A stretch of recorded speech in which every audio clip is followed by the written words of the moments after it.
right, so the Baroque comes after Renaissance, and Baroque it's really kind of like an amplification of the of what they what the Florentines did. Baroque is more centered around Rome and the Roman Catholic Church and the Pope or the papacy. Um, the there's like similar elements like architectural elements such as like the dome, the semicircular arch, that same like pediment, the triangular pediment. Um, you see rustication of surfaces, which is like they're like either like just roughly hewn stone or intentionally chiseled stone to look worn or just textured. That's rustication. Um, you see this like these trompe l'oeil frescoes with is like very like realistic to the point that it tricks you into thinking that you're looking at like depth where there's really just a wall. So it's beyond realism. It is illusionistic. They continue working with um, like these really grand fresco paintings in churches on the insides of domes. Okay, let's go to, so you'll see some of the motifs like the Amorini, which are the little cupids or little those rascally little winged babies running around. A canthus leaf, which goes back to the Greeks. Cartouche, which is a scrolled kind of plaque or shield. And the grotesquerie,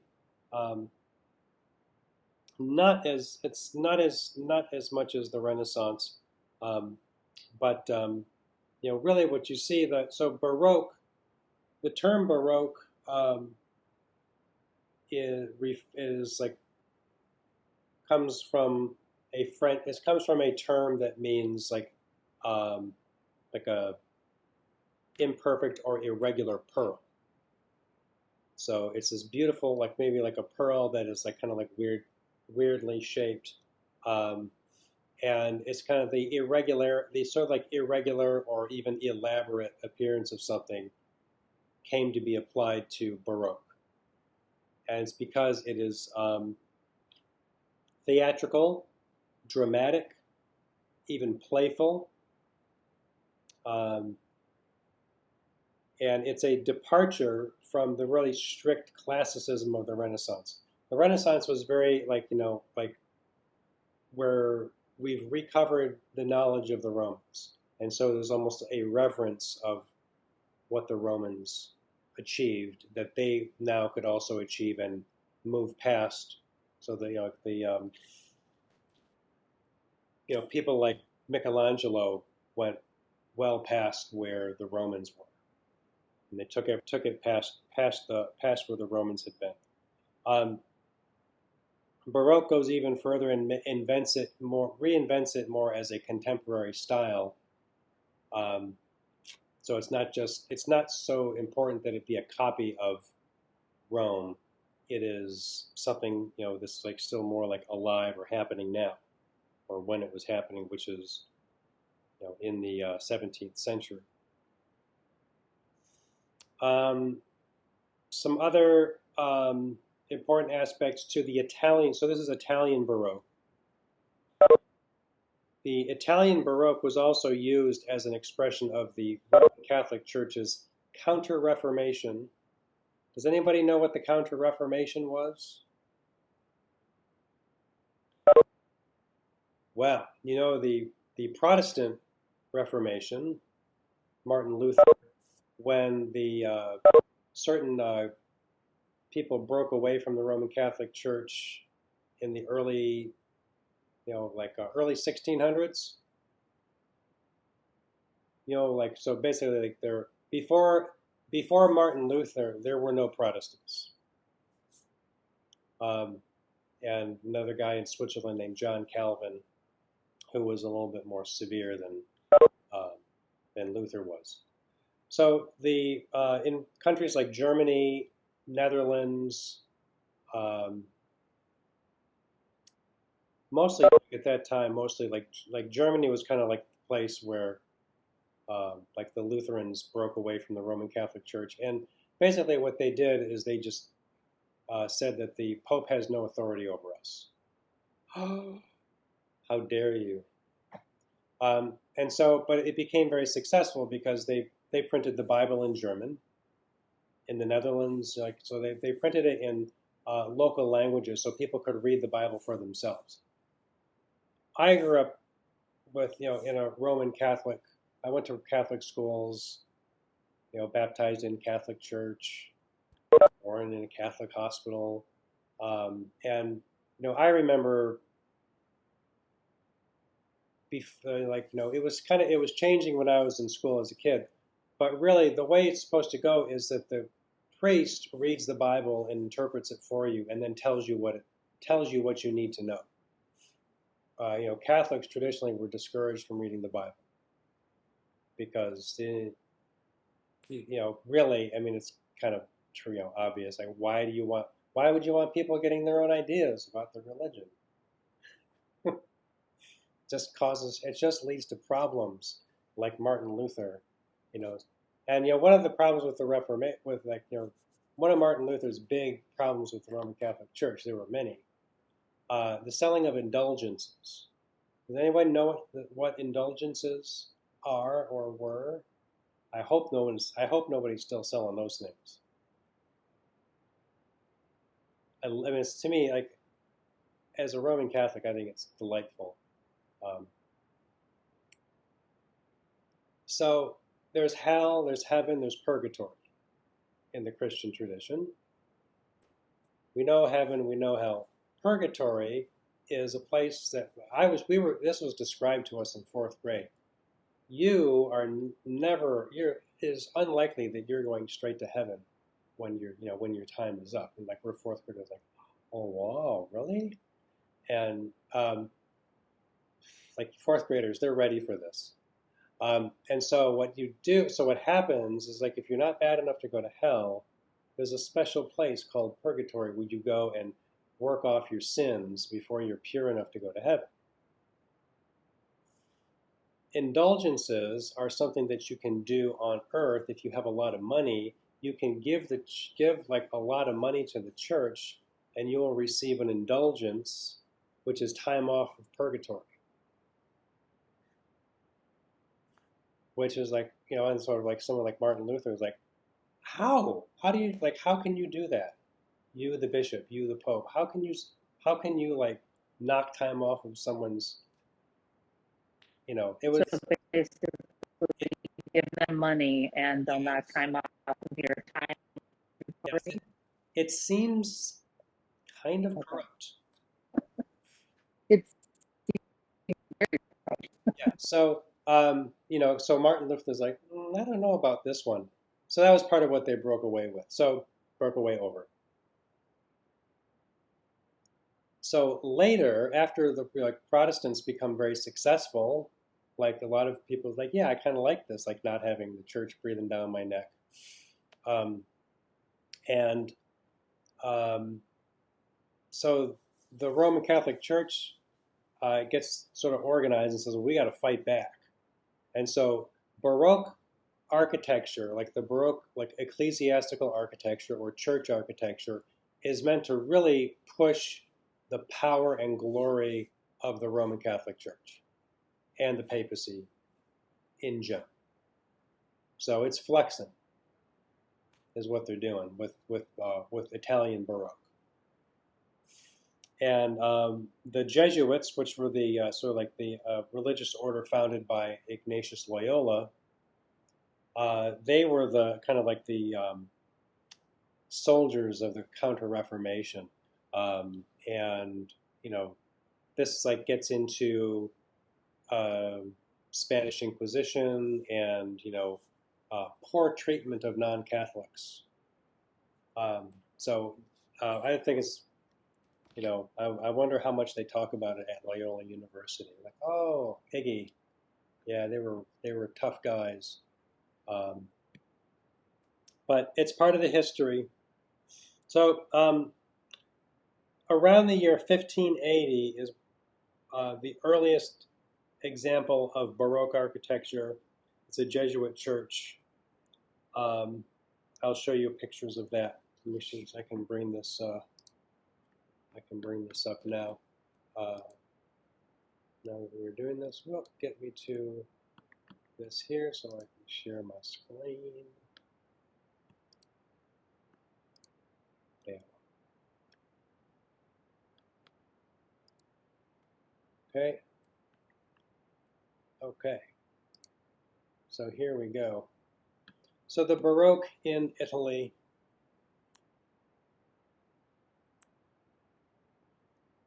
Oh, there we go. So as a reminder, this is an Italian Gothic basilica.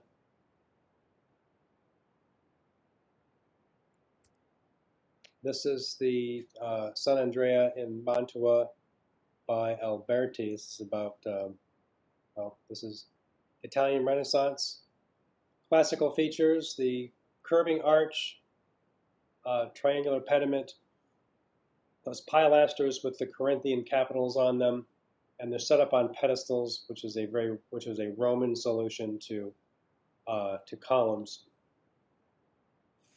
And then you have this Il Gesù in Rome, which is about 100 years after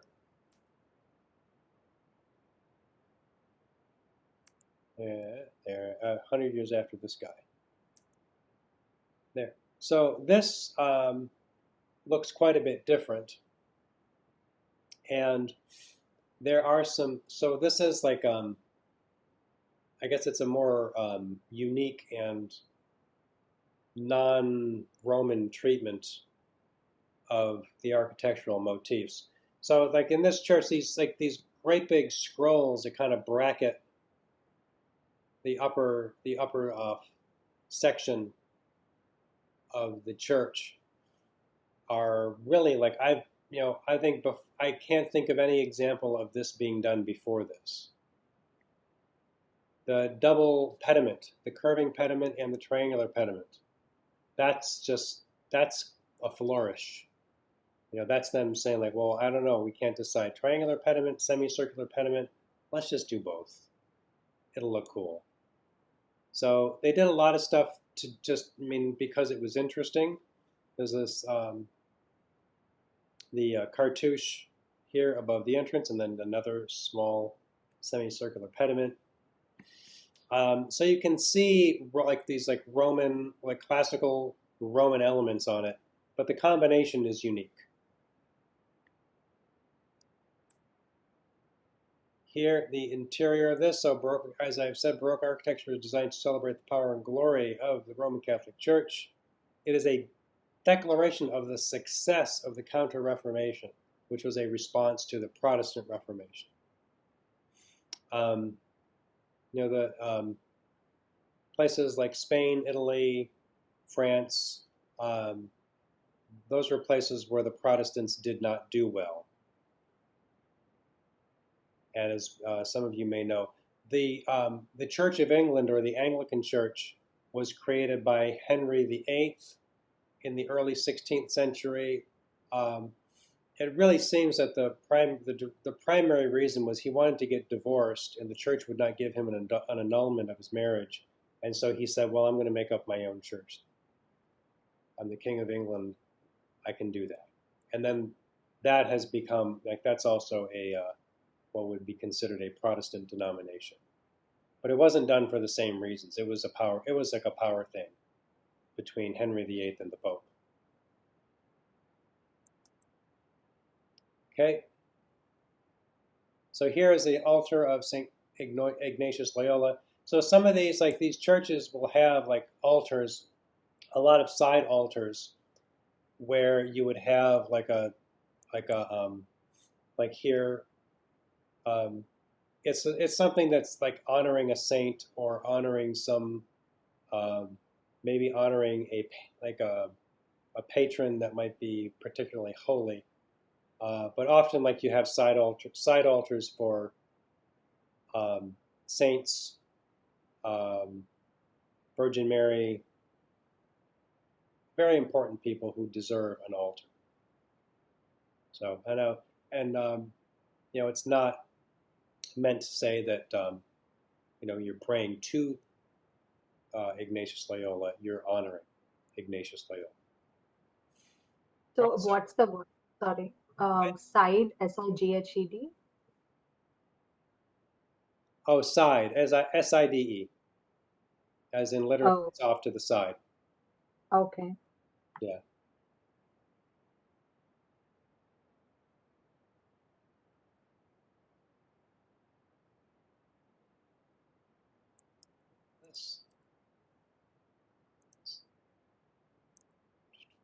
Yeah, because you can see this is the nave of the church toward the main altar, and then this is the Loyola is not the same altar. Um, okay, so here the symbolic sculpture on the left and right, if you can see that there's sculptural groups, faith over paganism, and religion overthrowing heresy. All symbolic stuff. So here, so you can see these, the way they're treating the figure. I mean, this very strong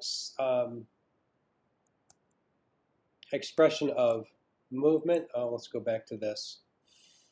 The way that the ceiling is.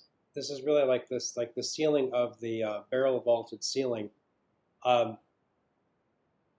It looks like it's just open to the sky and opening to heaven.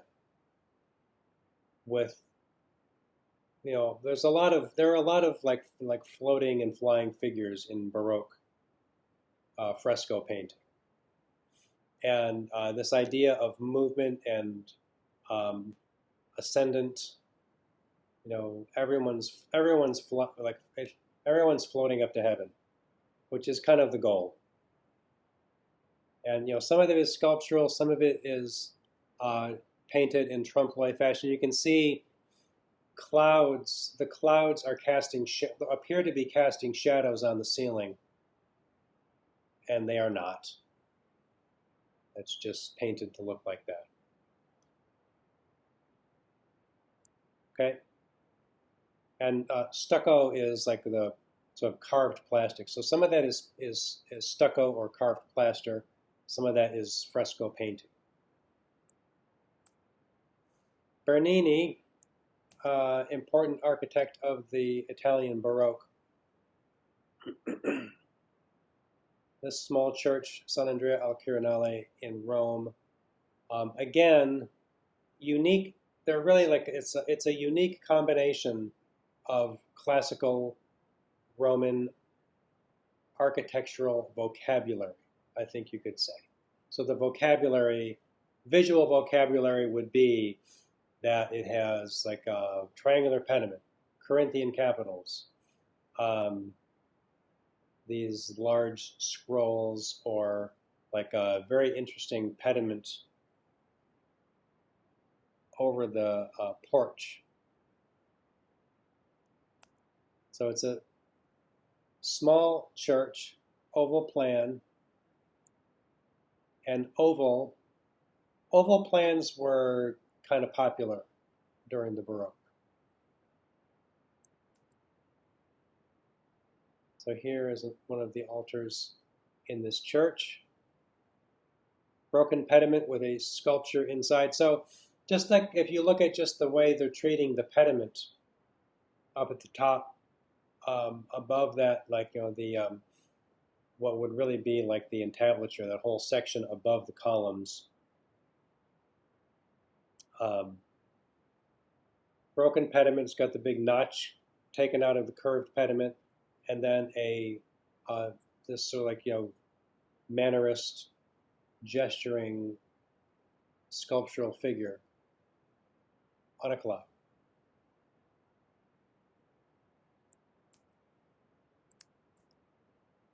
There it is from directly below.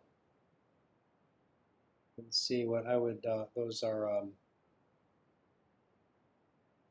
Roman composite capitals. The composite, remember, is like, so there's the Corinthian, Ionic, and the composite is something the Romans did where they took the Corinthian capital and they made the scrolls bigger. Sometimes it's a little hard to say. I'm going to backtrack and say that's a Corinthian. Okay, but you can see inside there's this nice little smaller dome inside this, in just above the altar, and so transcendence and ascension are clearly implied with the sculptural treatment of the ceiling. I would say lots of angels and emerini and rays of light. So the photo's a little hard to kind of get, but you can see there's the dome above, and God is in the dome, painted on the ceiling of the dome up there. Okay, so here's St. Peter's. We looked at, this was started back during the Renaissance and finished in the Baroque age. So now here you can see this, like in the square here, you see the obelisk with the cross on top. An obelisk goes back to the Egyptians and was used by the Romans. And in a lot of cases, the Christian Church under with the Roman Catholic Church, it didn't really have a problem with adopting architecture or I guess architectural elements from pre-Christian civilizations, as long as they could Christianize it. So what better way than to just put a cross on top of it, and it's yours. So you see a lot of this. There was a lot of this that just. I remember growing up, there was such a thing as a St. Christopher's medal. You wear a little St. Christopher pendant. It's kind of like a charm, So St. Christopher was known as the patron saint of travelers, and you wear it to make yourself feel a little bit safer when you're traveling, so that St. Christopher is watching over you. St. Christopher was outed as the German Rhine River god from before the Germans were Christianized, and there was an agreement made that you can keep this god, but you have to call him St. Christopher. And they basically, in the 1960s, they straightened it out that there really was no St. Christopher. And so all those St. Christopher's medals, he was kicked out. There's no more St. Christopher. So all those St. Christopher's medals are no good anymore. Darn it. Okay. Come on. Okay, so there's the original plan for the piazza, St. Peter's in Rome. So I don't know if this has anything to do with it, but what about when people have the statues, the very religious statues in their yard, or when they're trying to sell a house, they bury a statue in a certain location to bring good luck. Can you hear me okay? Yes, I can hear you okay. Okay. I don't know if that has anything to do with any of these periods that we're going to go through, or if you know what I'm speaking of. I don't, but it does. It sounds like a very old superstition. Right. You see a lot of them. Niles. Niles has them almost like a lot of front houses. Yeah. In front of their houses, like a very large statue, of the Virgin Mary or. Yeah. Well, I don't. I have to say I don't know, but I'm interested now. Yeah, you've gotten me interested to know more now. I see them all the time, but Yeah, I've never paid any attention until all of this. So, good. Well, okay. if you find out, let me know. And Yeah, I'm gonna look it up later. if I think of it, I'll look up some things. But Okay. Or if any classmates know why people do that, or so people partially see bury them or completely something. bury them. Well, some people have just like statues out in front of their home. It's just Yeah, a way, I think, to, you that's know, present and, yeah, just to show it's there. yeah, But then other people will bury a certain religious statue yeah. in the ground in a certain, it has to be facing a certain way though, like has to be like northwest or something. Hmm. And it's to bring good luck for you for when you're trying to sell your home.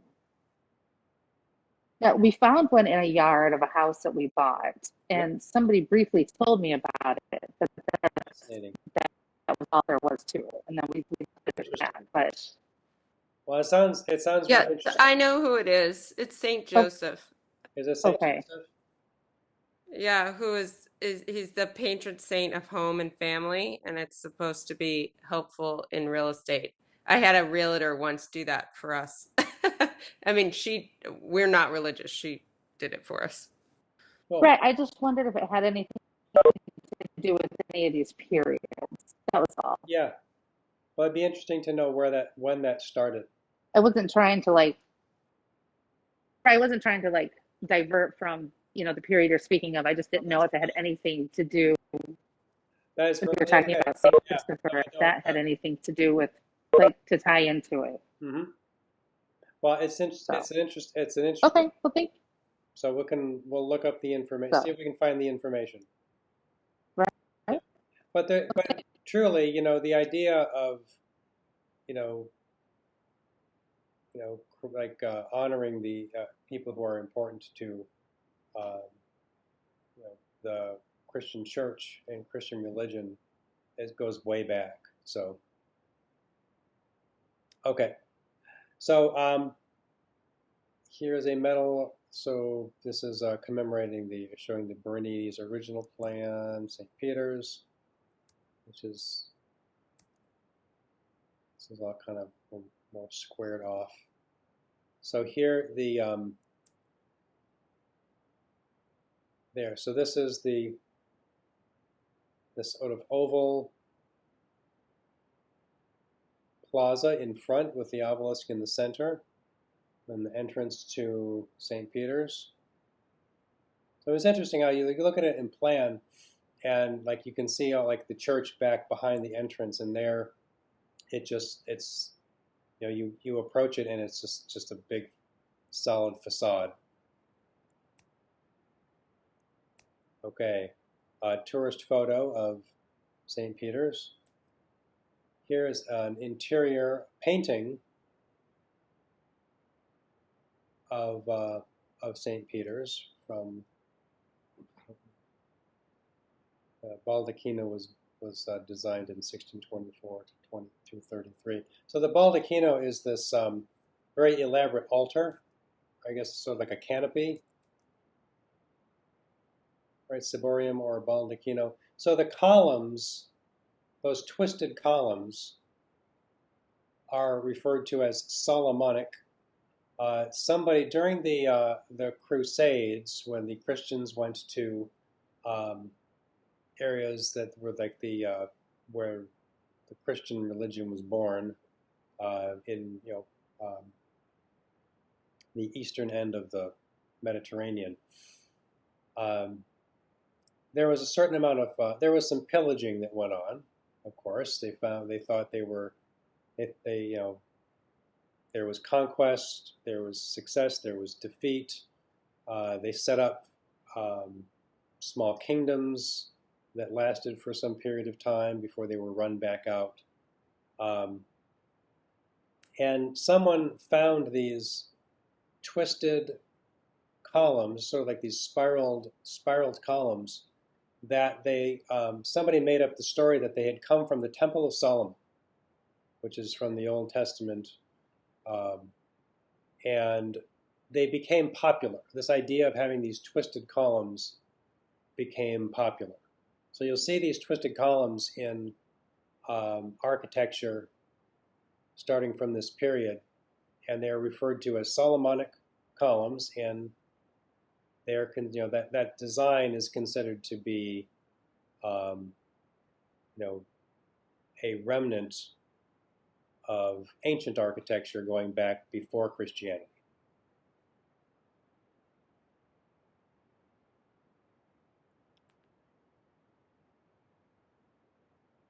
And they're cool. I mean, like, why not do that? With a lot of design work, you think about, like, there's a lot of stuff that's already been designed, and we could live just fine without designing very much new stuff for quite a while, because we've got a lot of stuff that already works. But I mean, we don't want to stop trying to come up with new things. So the novelty is interesting, and then I think that these columns were really more like they were a novelty of the period and connected to tradition. Here, this sculpture designed by Bernini, the Chair of Peter. So there's a lot about the Roman Catholic Church this week. I remember in art history classes, it's like wishing we could have looked at something that was not Christian art, but a professor pointed out, was like, well, it's kind of what it is. Like, they were the patron, they were paying for all this stuff, so that's why it's all Christian. At least this stuff in Europe is. All right, so the Chair of Peter is a symbolic seat of the Pope's power and authority, and so it is. So the author of the book you've been reading, Mr. Smith, writes about that one way that furniture is one way that furniture is used is to demonstrate power, like status, and the church, the Chair of Peter, or the Cathedra Petri, is one it is a very clear expression of a chair as a symbol of power. It's a little hard to see it, but in that window above the chair is a little, it's the dove of the Holy Spirit. And so sunlight coming through, it's meant to make the even more majestic. It's a symbolic chair. I don't know how often the chair is ever used by the Pope. I recall another problem that Martin Luther had with the Roman Catholic Church was the idea of, well, I guess it was the assertion that at times the Pope is infallible, cannot be wrong. And when the Pope speaks from the Chair of Peter, Pope is infallible. That is part of that tradition. So that's I'm not saying the Pope is, but that's what the symbolism of that chair is. That's a lot of power. Okay, so here the Scalia Regia, or the regal staircase or stair. This is the entrance to the Vatican, which is the residence of the Pope. All white suggests ascension and transcendence. Beautiful, spectacular. I bet the Pope makes quite an entrance coming down those stairs. Ta-da! Another shot of that. So, and of course, if you have like this would be an example of, at certain times of day, the light is just going to come right in. Like sunlight will come right in down the stairs. I'm sure that's calculated.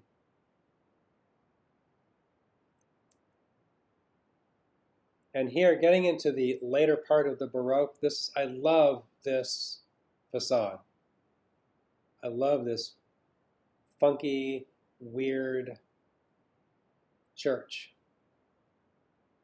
If you think about this compared to like a Roman temple, or even like one of those more straightforward churches in in the Renaissance, this is very creative. And this to me, just as architecture, as sculpture, as something interesting to look at, I love this. This is just a lot. There's a lot going on here. There's a lot to look at. It's using all the same elements, all the classical elements, but it's really more artistic. And we're gonna talk about the French Baroque after this. French Baroque is like sort of known for taking the Italian Baroque. Baroque starts in Italy, and Louis XIV, his father,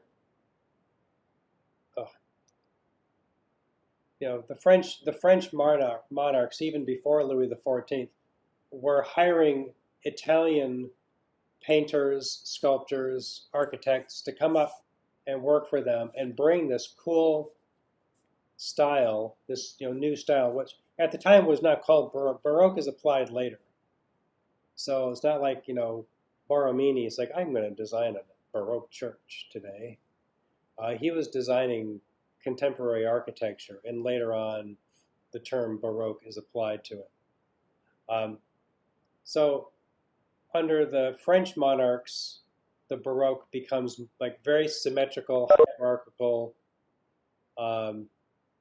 And then later on, at the end of the Baroque in France, which is referred to often as Rococo, it gets kind of like this. It becomes asymmetrical, creative, and funky. So there is a plan. See the oval plan, which is kind of getting stretched out of the entrance and the altar, and a lot less you see there's this is a lot of light surfaces. It's a small space, so it would get pretty. It could become seem even smaller if all the surfaces were dark. And the emphasis in the dark, the emphasis in the contrast is on the altars. But you can see still classical architectural elements all over the place. It still has the same idea of these Roman elements, sort of adjusted or interpreted for what at that time was modern. And there you see a comparison of the earlier Baroque and later Baroque.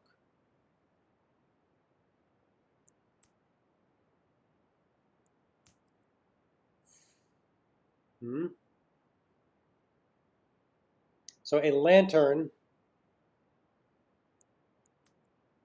is, so the lantern is this sort of like the top of it, like might be like a cupola. That's a little small tower at the top of a dome, is the lantern. There's a section of it. This is the interior. So the surfaces are all getting light at the end of the Italian Baroque. And you can see the seraph, this is from Hagia Sophia. You can see those seraphs are up there in this church as well. And there's a detail of lantern. Now, that's just crazy sculpture right there. I think it's beautiful. It looks kind of like there's a Spanish architect, Antoni Gaudí, who comes at the end of the 19th century, beginning of the 20th. This reminds me of Gaudí. That's out of place. Okay, some furniture.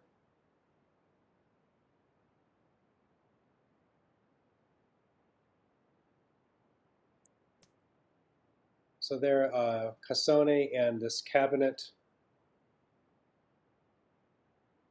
So really, you start to lose, like, the sculptural elements become, they sort of cover up the lower part, and like they cover up the legs and the trestle section.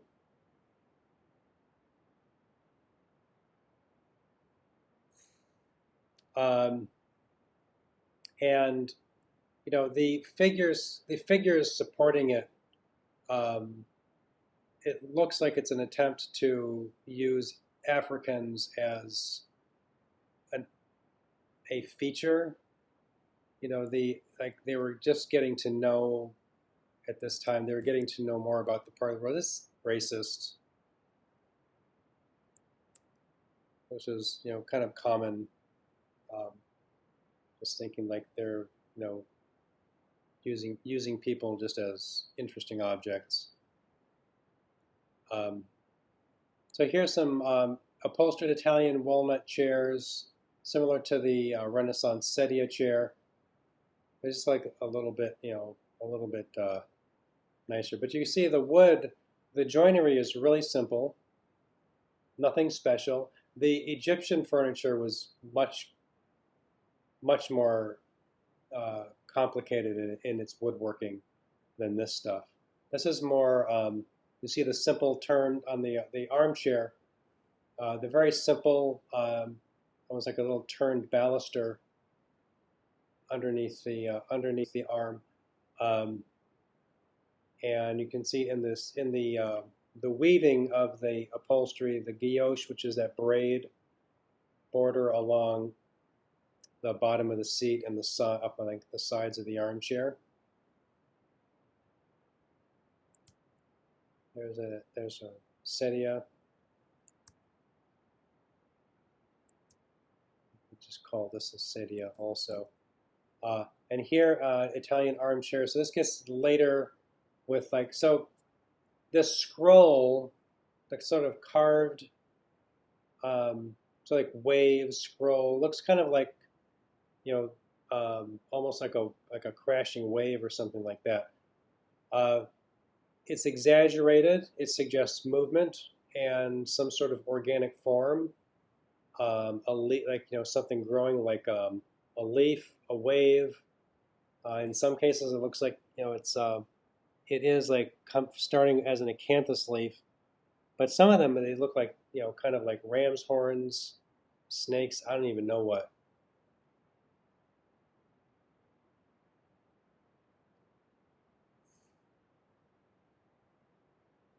So the furniture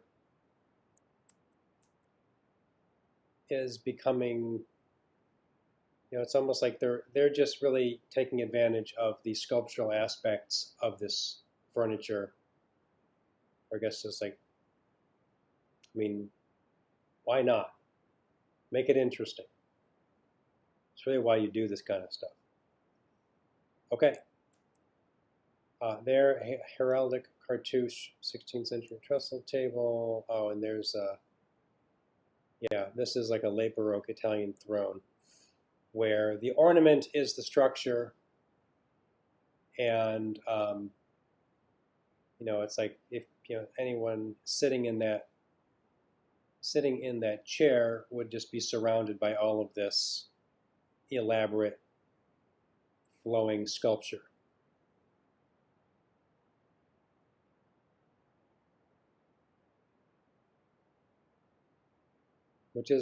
This is getting into the period, like in France, it would be this would be in the Baroque period, which is the Rococo, late Baroque, where things get kind of nutty like this, where you see ornament that almost obscures the architecture or the furniture.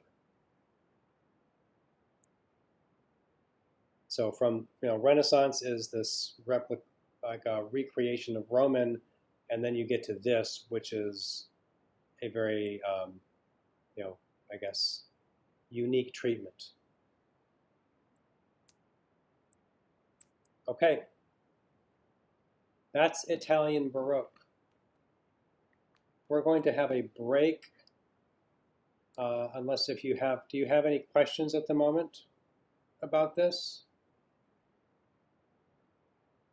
I did have one quick question, but it's not about what we just covered. It's about the quiz that's open right now. Yeah. And I was wondering specifically, you probably have this and I missed it somewhere. What content specifically are we covering for it? For the quiz that's open is Middle Ages and Renaissance. Okay. Yeah. Thanks.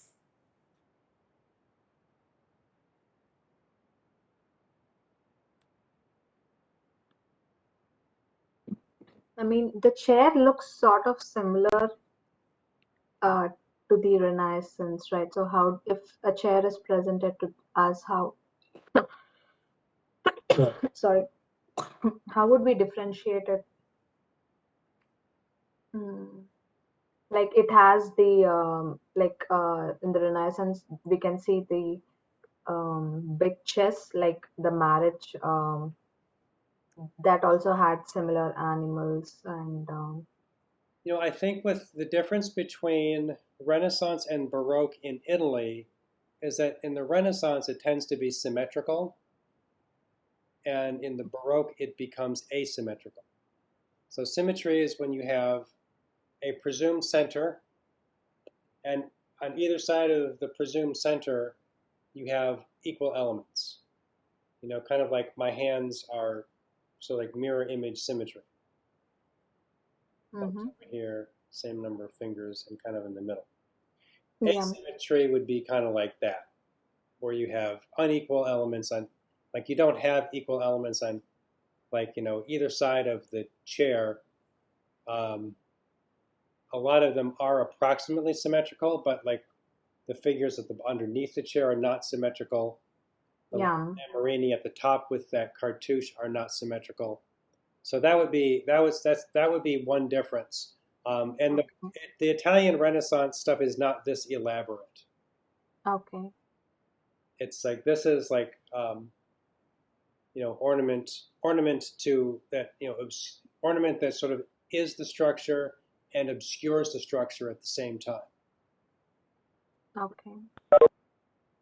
Yeah. When you point out stuff like this, like when like if I look at the chair, it looks very symmetrical, but after you're describing it, like okay, Yeah. the two cupids at the top, like one is at the top and the other one is just a little bit Yeah. a little height, and at the bottom, if the two women are one is facing the front and one is like to the side. So yeah, I think the small things like this would okay.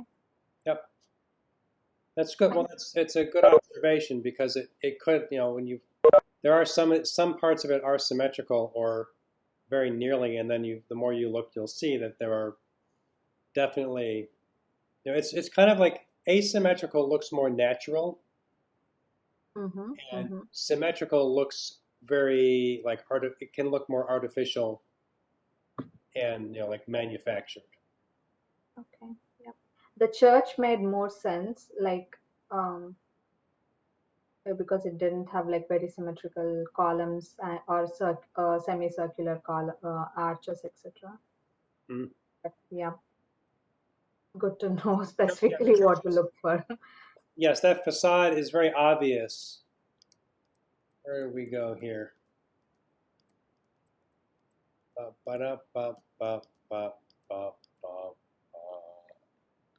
Yeah, this one is, yeah, that's obvious in its asymmetry.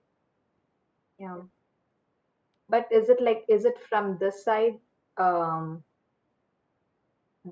like about Well, I the guess entrance if you're in front of it, it is symmetrical? symmetrical. But at the top, it somehow feels it's not. But Like, it's really I suppose the facade, it's like it has a symmetrical facade, but behind it doesn't look symmetrical at all. I mean, it has parts. It's like a collage of different. It looks like it's a collage of some different, different architecture. Okay. Yeah. Okay. All right. So